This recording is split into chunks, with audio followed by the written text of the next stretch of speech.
Hi guys, welcome to another video. If you're new to my channel, my name is Alyssa and my channel is all about documenting my journey to get healthy and fit on a plant-based diet. So I make videos every single day, Monday through Friday, and on the weekends when I can, showing you how I eat according to the IIFYM, if it fits your macros method, but as a vegan, and this week as a raw vegan. What I eat, how I track it in MyFitnessPal, my workouts, some recipes, and everything that I'm doing to get healthy and fit this year.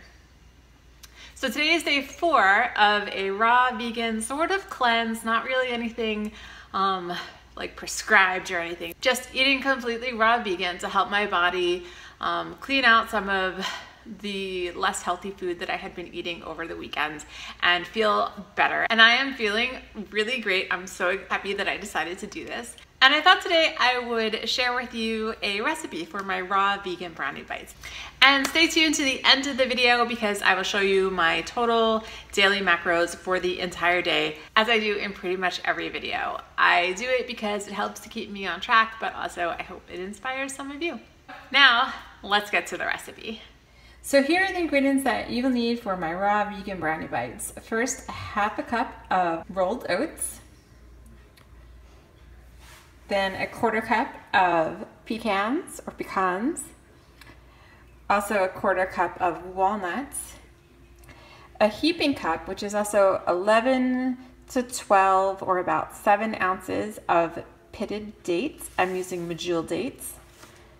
2 tablespoons of shredded unsweetened coconut, 1 tablespoon of flax, which I ground in a coffee grinder or spice grinder, and 2.5 tablespoons of cacao.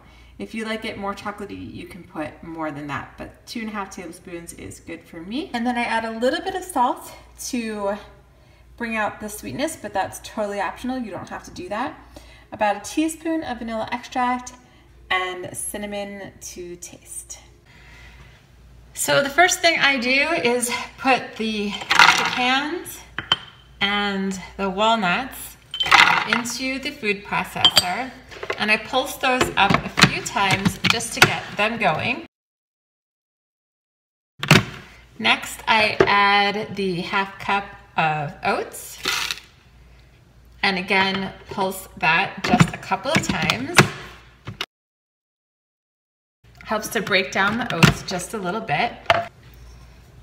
And next is when I add the dates.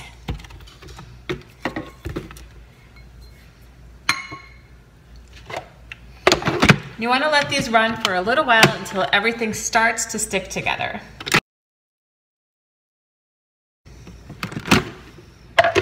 So when they are starting to come together, this is when I add in the cacao powder,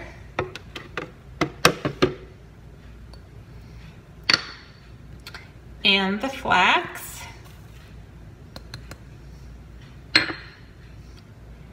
and the coconut,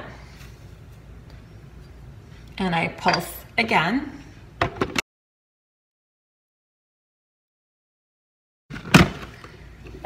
And then finally I add some salt,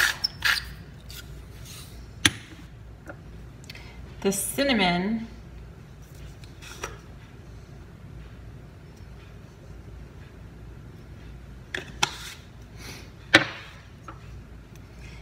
and the vanilla.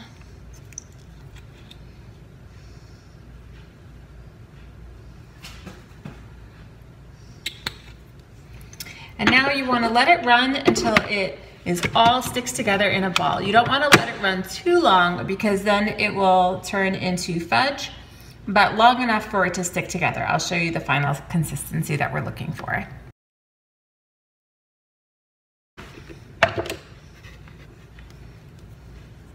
So see, it sticks together, but it's not too fudgy.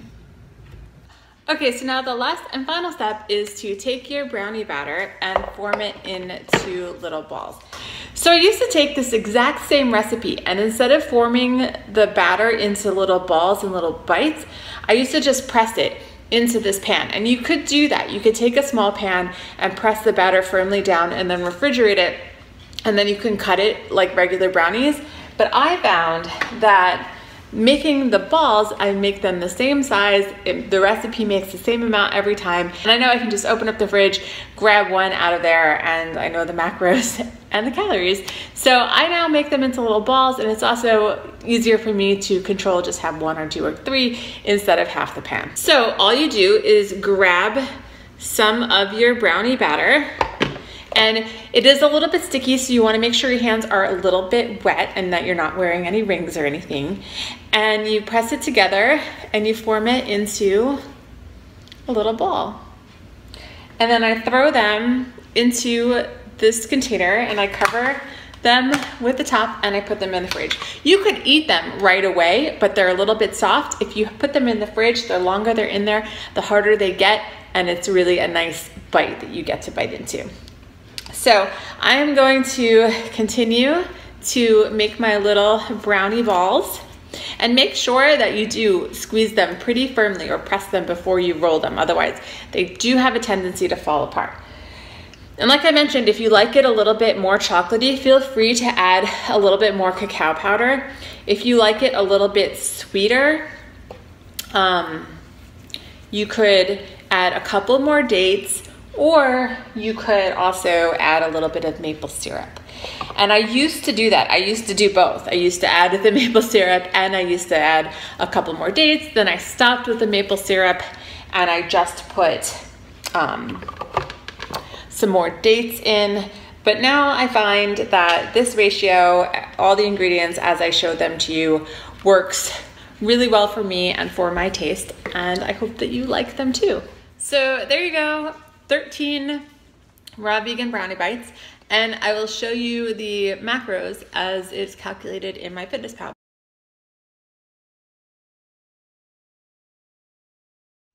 So I hope you guys enjoyed this video. If you did and you want to see more recipes like this, please give it a like, give it a thumbs up. If you are new to my channel, please consider subscribing below so you don't miss more updates, more recipes, more what I eat in a day videos, and everything that my channel is about. Take a look at some of my videos and see if you'd be interested in subscribing to see more. And let me show you guys the macros for my total day as promised. So here are the protein, fat, and carbs that I ate today, the goal and what I actually ate. Now, since I have been eating raw vegan, I've not been hitting them exactly, but I'm pretty close, and I still want to show you what my macros look like as a raw vegan. Here are the micronutrients that are shown in MyFitnessPal for everything that I ate today. And here is the pie chart showing the breakdown of protein, fat, and carbs into percentages. So once again, thank you guys so much for watching. I hope you have a great day or night, and I will see you in tomorrow's video. Bye!